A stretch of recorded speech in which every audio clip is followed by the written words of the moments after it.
Estos son los 5 sonidos que tienen la vocal O en la lengua maya. Recuerden que en total son 25 sonidos que tienen las vocales en nuestra maravillosa lengua materna. El día de hoy le toca a la vocal O.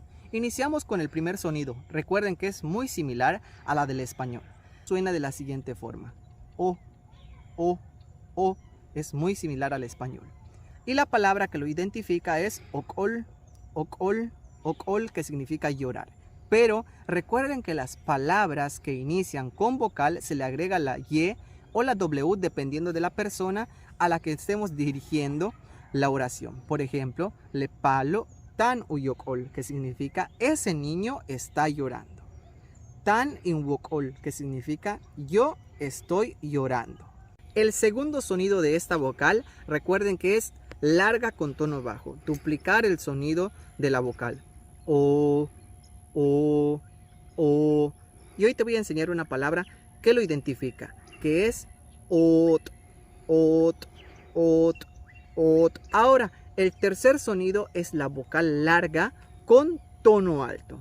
Y suena de la siguiente manera. O, O, O. Y la palabra que lo identifica es yokol, yokol, yokol, que significa encima. El cuarto sonido de esta vocal suena de la siguiente manera. O, O, O. Recuerden que es una vocal glotalizada. Y la palabra que lo ejemplifica sería lavar. Y lavar en maya se dice O, O, lavar. Y el último sonido que tiene esta vocal es una rearticulada. Recuerden que es 2 vocales y en medio una glotal. Y le vamos a dar una pequeña pausa entre las dos. Suena de la siguiente forma. O, O, O, O, O, O.